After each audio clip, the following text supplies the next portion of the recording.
इस उत्तराखंड के young thinkers forum में मंच पर उपस्थित मेरे साथी श्री शौर्य डोवल जी,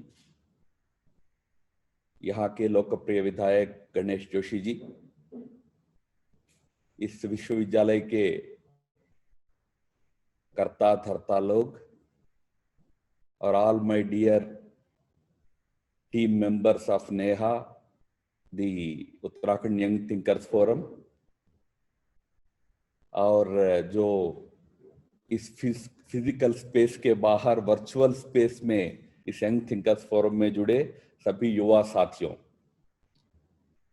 आप सभी को मेरी शुभकामनाएं इस अच्छे इनिशिएटिव के लिए। और I hope that you are all keeping well. Corona का समय है। I hope you are taking all the necessary precautions mandated by the government and the medical experts. यह हमारे लिए भी आवश्यक है और हमारे आसपास के लोगों के लिए ज्यादा आवश्यक है कि हम डिसिप्लिन रहे। तो मैं आशा करता हूं कि उन नियमों का और उन सावधानियों का आप अच्छी तरह पालन कर रहे हैं। कोरोना का यह कार्यकाल लंबा ना चले, यही हम सबकी अपेक्षा है। And this has been the effort of our own government as well as governments all over the world. Very soon we will have a vaccine hopefully, and the world will have a good relief from the vaccines. But इस corona का जो कार्यकाल रहा, विशेषकर भारत का, it is a very unique experience for all of us. India is one country which has managed this pandemic so well without resorting to any draconian harsh measures, without putting any additional burden on the ordinary people of the country, with the same systems, with the same laws. We have been able to manage this pandemic in a most effective manner compared to many other countries. Today, when you see the numbers rising, like, if you see the number of 1.3 million and all,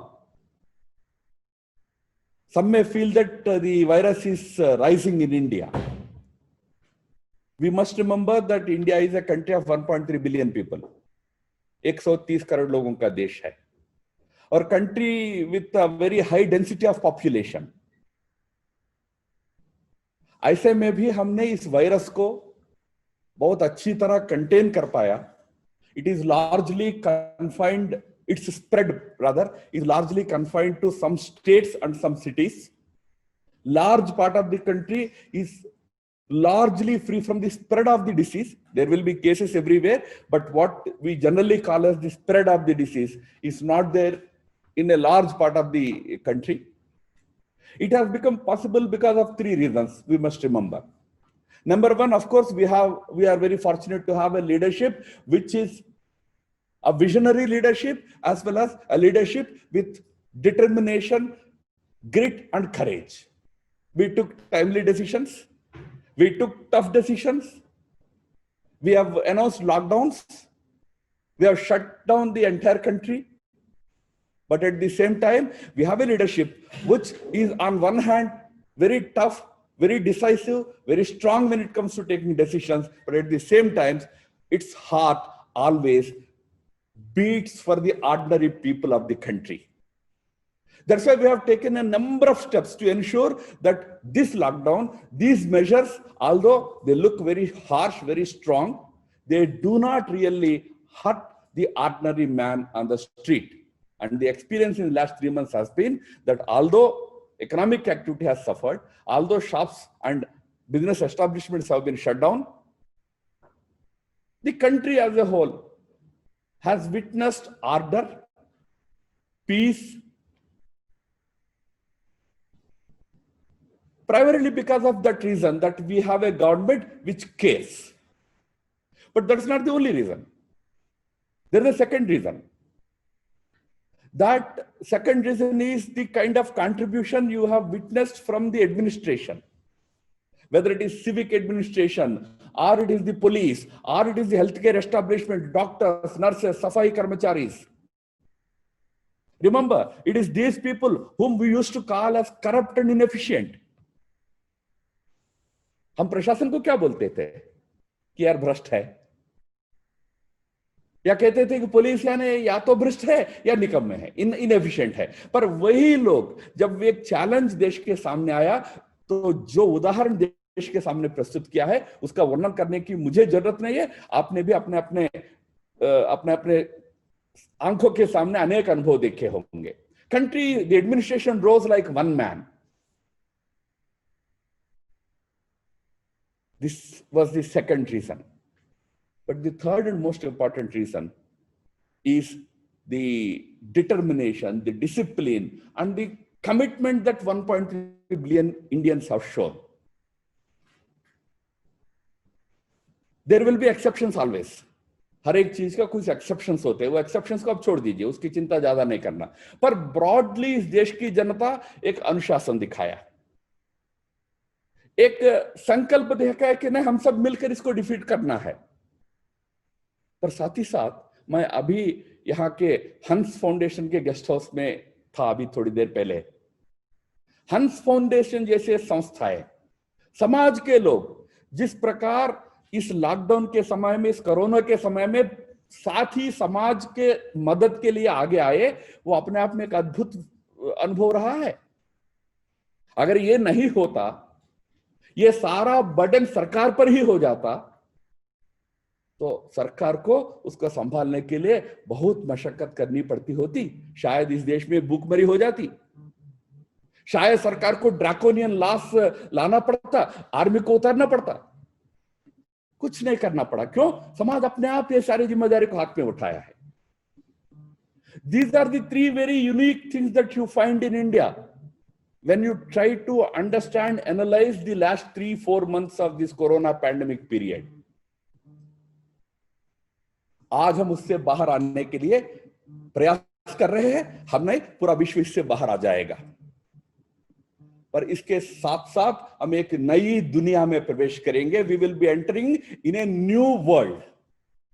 the post corona world is going to be a totally different world.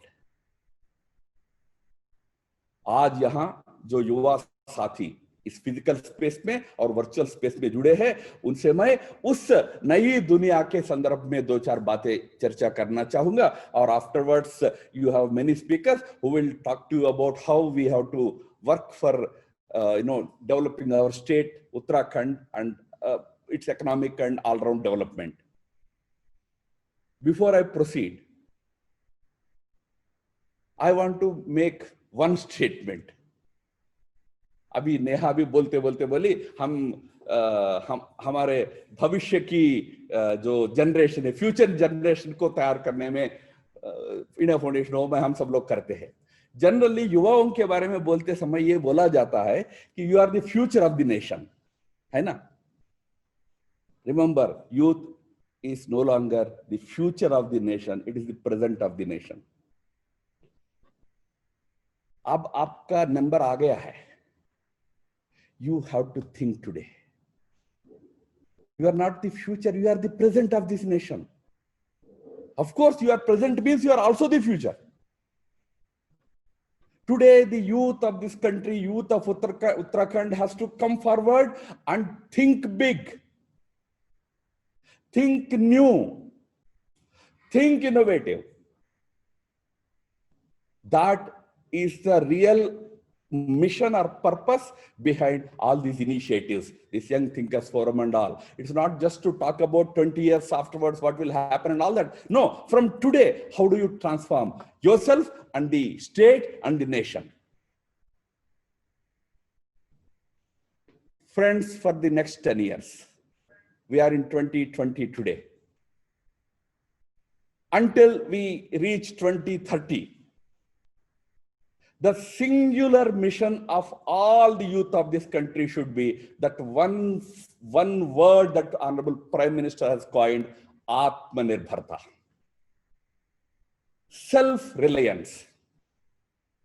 That has to be the only mantra for all of us for next 10 years. Why I'm saying next 10 years is I talked about the emerging new world, or rather emerging new world order.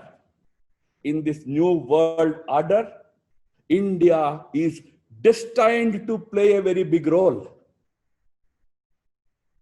Bharat को एक बहुत बड़ी भूमिका अदा करनी है ये नए विश्व जो बनने वाला है उसमें, पर उस भूमिका को अदा करने के लिए we have to prepare our country first. India को तैयार करना पड़ेगा. उसके लिए हमारे हाथ में 10 साल है. आजकल प्रधानमंत्री जी एजेंडा 2030 बोलते हैं.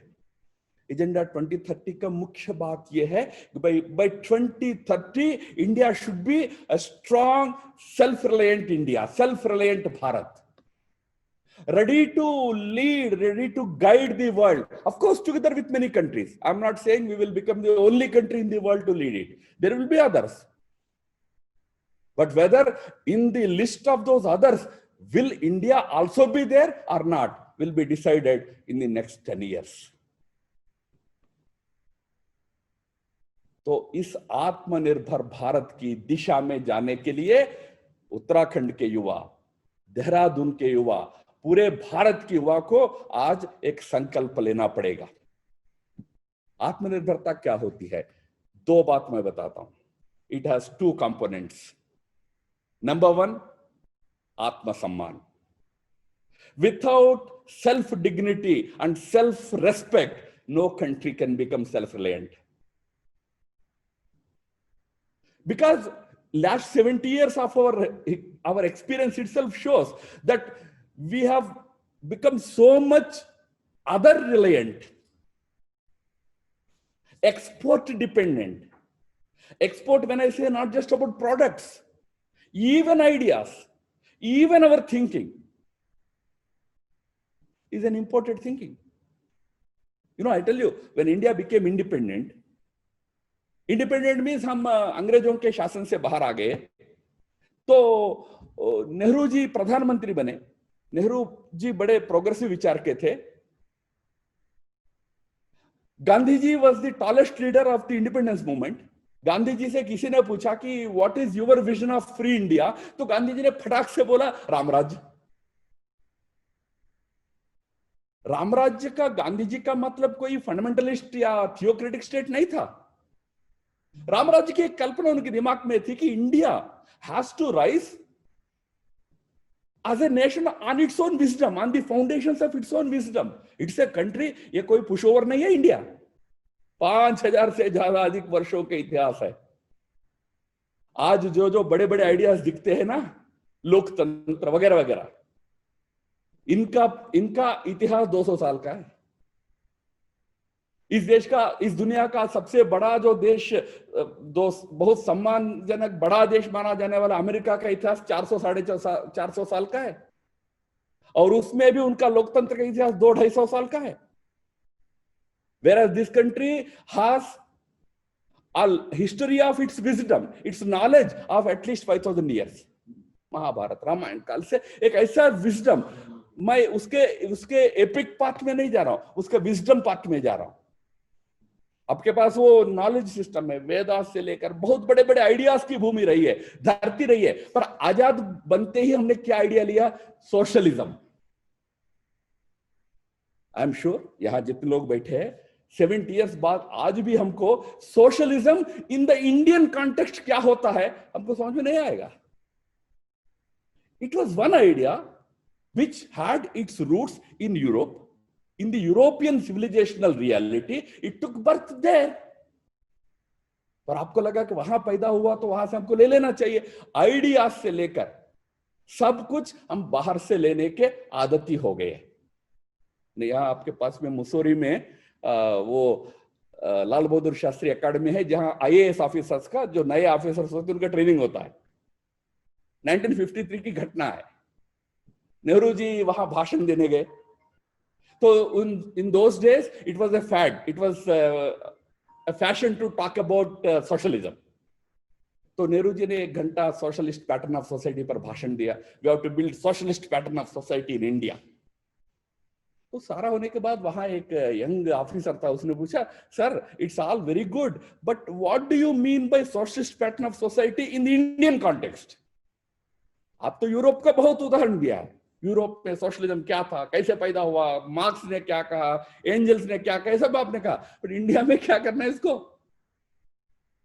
तो नेहरू जी ने कहा, यार you are asking a very fundamental question, it's actually a very profound question, it requires lot of thinking and explanation. आज मुझे सिर दर्द है, मुझे आज छोड़ दो। मैं इसलिए कह रहा हूं, हमने आइडियाज तो बारो किया, कभी सोचा नहीं कि इंडिया में कैसे काम करेगा। वो नहीं चला तो दूसरा आइडिया आ गया 20-30 साल बाद। आज टाइम है आत्मसम्मान के साथ सोचना है, आत्मसम्मान के साथ सोचना है, यानी एक हम क्या हमारे आइडियाज के आधार पर इंडिया का रिकंस्ट्रक्शन हो सकता है। मैंने कहा ना, कोरोना का 3 महीना हमने सामना किया, तो कौन से विदेशी आइडिया को लेकर किया है? यही अपील किया इस देश की जनता को, यार इस देश की परंपरा है कि जो एक कष्ट में होता है उनकी मदद करो। देश ने कितना मदद किया। हम बीजेपी, हमारे पार्टी की तरफ से 19 करोड़ लोगों को हमने खाना दिया। और भी लोग किए, मैं केवल बीजेपी की ऐसे नहीं कह रहा हूं, रिलीजियस इंस्टीट्यूशंस ने किया है, सोशल ऑर्गेनाइजेशंस ने किया है, हंस फाउंडेशन जैसे चैरिटीज ने किया है, धर्मशालाएं की है, गुरुद्वारा ने किया है, जैन समाज ने किया है, बौद्ध समाज ने, चर्चेस ने किया, मस्जिद ने किया, सबने किया है। ये नहीं होता तो दुनिया में लोग सड़कों पर आकर हंगामा कर रहे, इकोनॉमिक एक्टिविटी खोलो नहीं तो हमारा पेट नहीं भर रहा है। ये अनुभव आपको अमेरिका में देखने को मिलता है, इंडिया में नहीं मिला। हमारे अनुभव, हमारे ज्ञान के आधार पर हमारे देश का पुनर्निर्माण हमको करना है। और इसमें एक दूसरा भी पक्ष है, हम जितना एक्सपोर्ट डिपेंडेंट हो गए उससे भी मुक्ति होना है। इसलिए हम प्रयास कर रहे हैं, सरकार भी प्रयास कर रही है कि एक्सपोर्ट डिपेंडेंसी कम हो। तो उसमें लोगों के मन में स्वाभिमान की भावना चाहिए। आज यहां कुछ हमारे यंगस्टर्स ने जीन पैंट पहनी है। ये जीन पैंट्स के जो जीन्स का जो टेक्सटाइल है हम इंडिया में बना रहे हैं। हमारे कई मिल्स है, टेक्सटाइल मिल्स है जो बनाते हैं। But do you know we don't manufacture zippers. Zippers हम इंपोर्ट करते हैं, बटन्स इंपोर्ट करते हैं। अब मोबाइल, आजकल आप सुनते हैं इंडिया में मोबाइल्स का मैन्युफैक्चरिंग हो रहा है। नहीं हो रहा है, इंडिया में मोबाइल्स का असेंबलिंग हो रहा है। कीपैड से लेकर उसके ऊपर लगाने वाला शीट से लेकर सब इंपोर्ट कर रहे हैं। जो इंपोर्ट करना है वो करना है। We are not against importing quality required things and all that, but क्या इंडिया अपने चीजों पर स्वयं निर्भर हो सकता है? इसके बारे में सोचना है। स्वयं आत्मनिर्भरता का एक पहला कदम यह होता है, जिसको आप स्वदेशी भी कह सकते हो। हमारे गुड्स, हमारे विचार, हमारे उत्पत्तियां, इनको लेकर हम आगे बढ़े।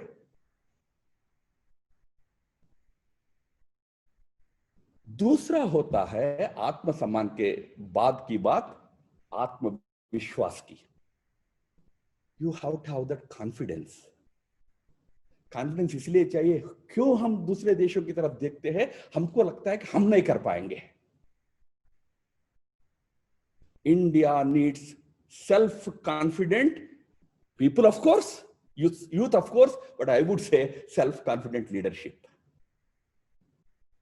Leadership which has the confidence to transform the country. जहां ये कॉन्फिडेंस का विजन नहीं होता है, वहां हम कुछ चीज करते हैं, इधर उधर से ऐप करके करते हैं, क्यों? नाम हो जाए।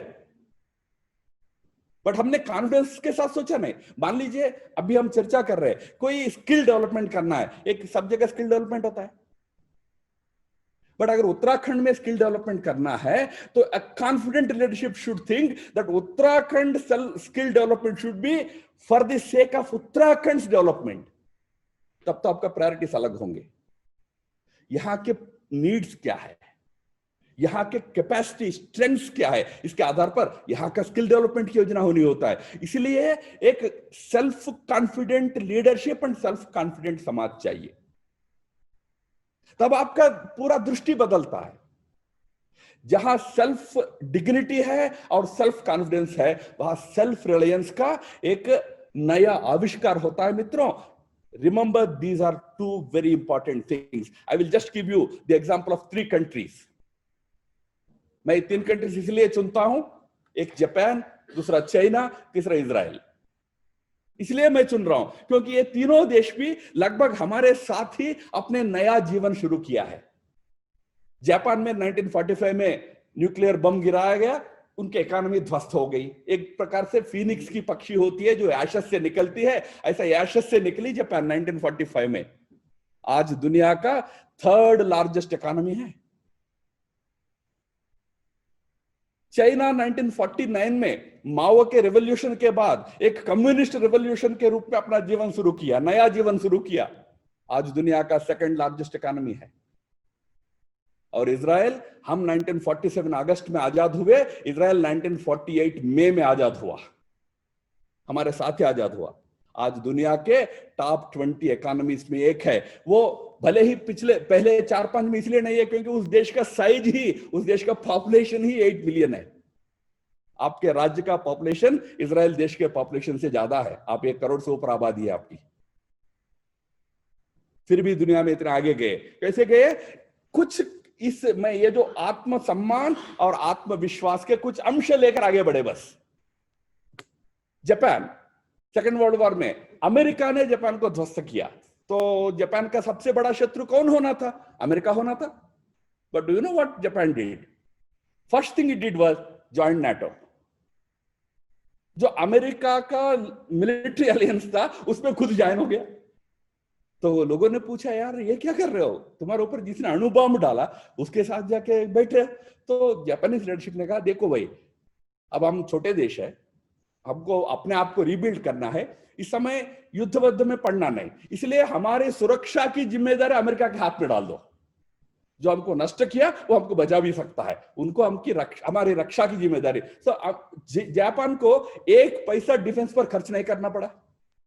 आज इंडिया आज भी 6% डिफेंस पर खर्च करता है जीडीपी, उनको जरूरत ही नहीं पड़ी, नाटो में ज्वाइन हो गया।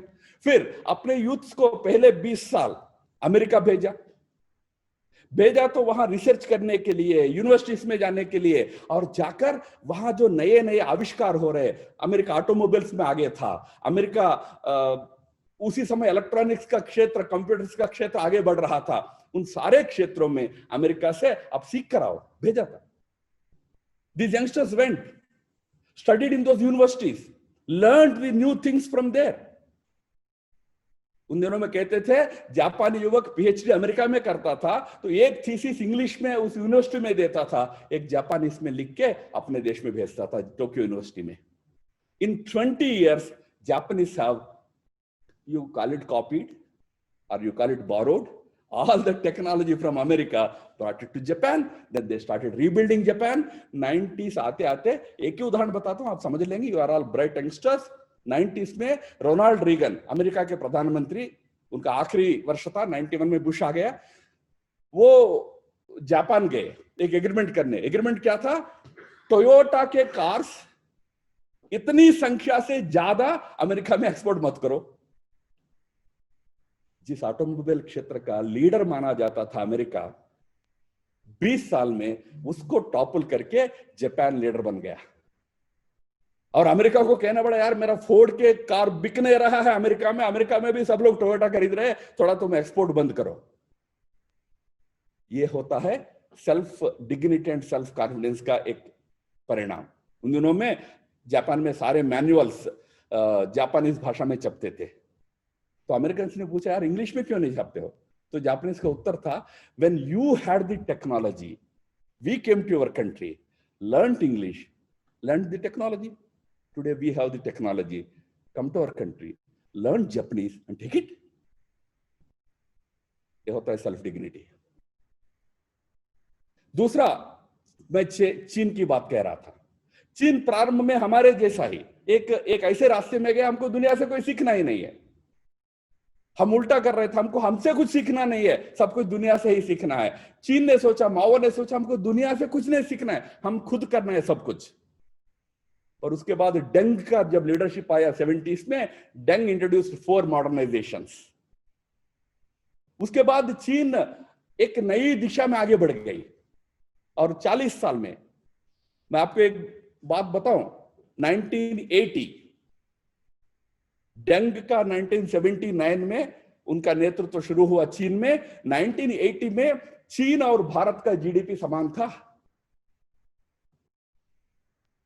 टुडे चीन is at least 4 times, almost 5 times bigger than us.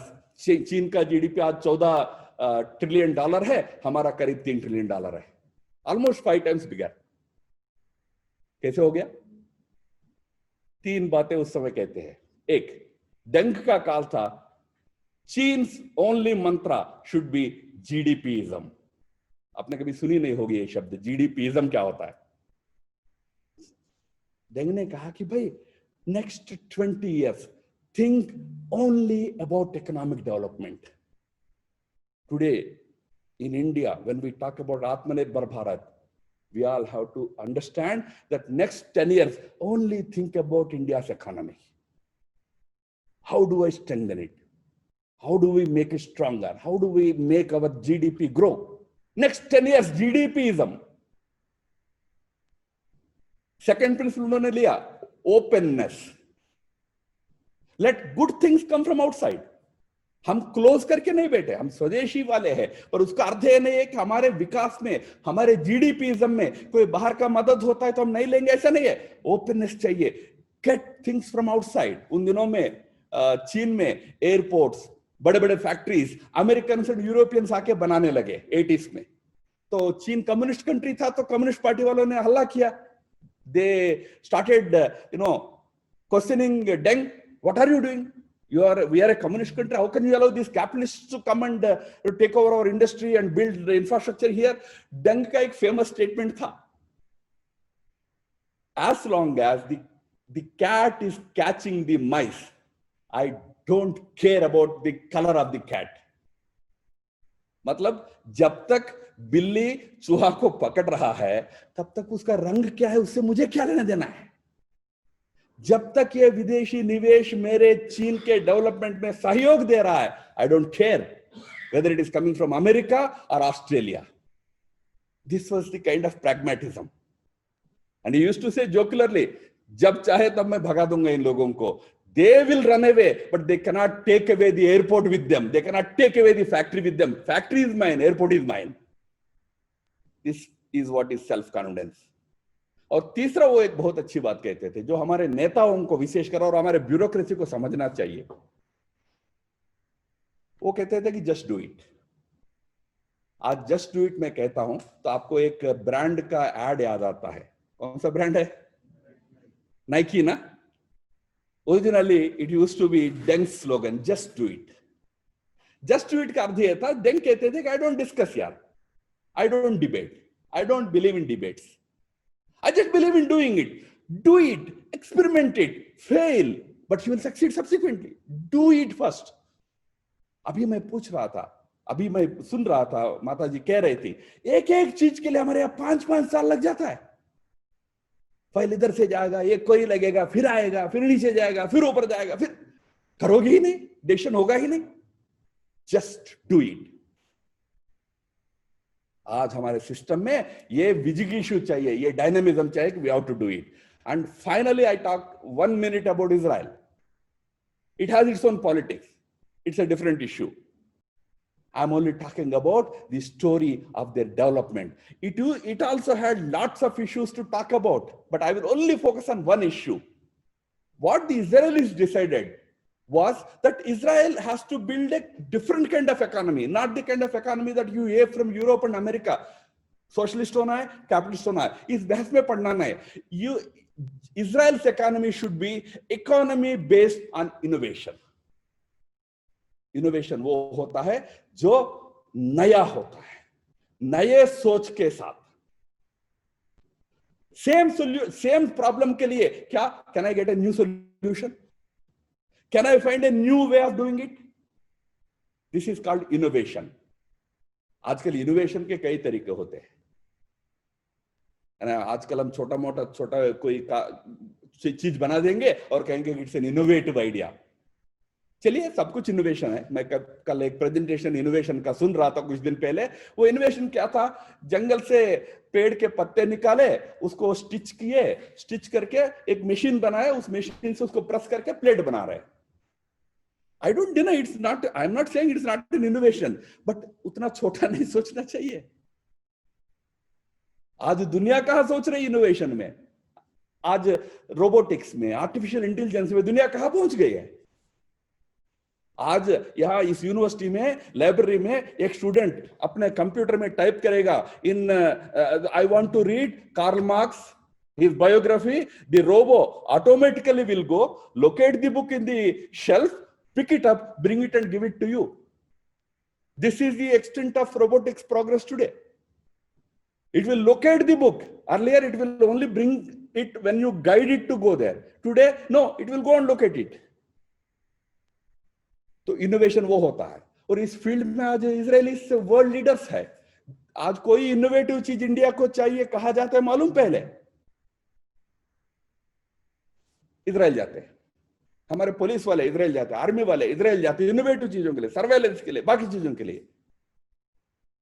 तो इनोवेशन, तो इस दिशा में इस देश के युवा को आज सोचना पड़ेगा मित्रों।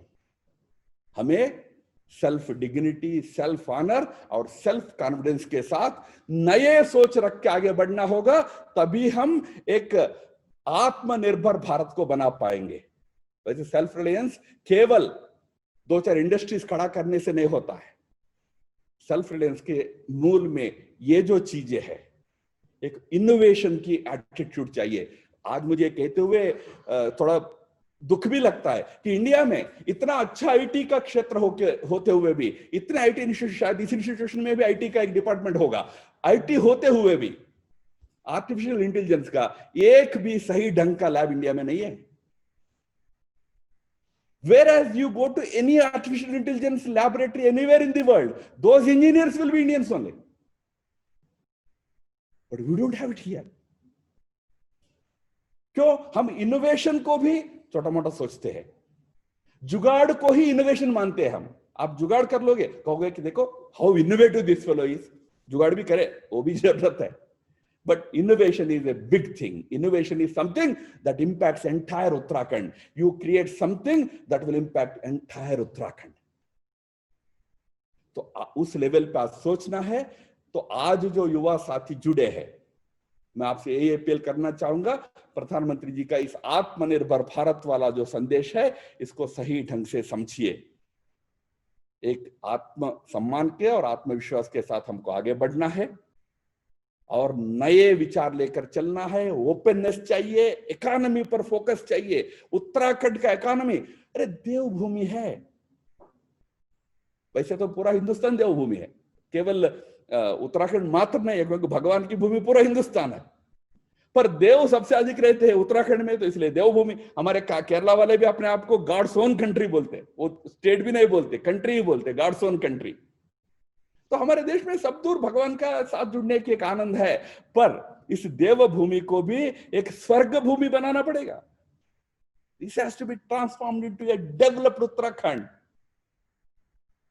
not a state suffering from debt, suffering from backwardness. आज सरकार के काफी प्रयास चल रहे हैं उस दिशा में, इस राज्य को भी आगे बढ़ाने के लिए, पर उसमें आत्मनिर्भर भारत स्टार्ट्स विथ आत्मनिर्भर युवा, सेल्फ रिलायंट यंगस्टर्स।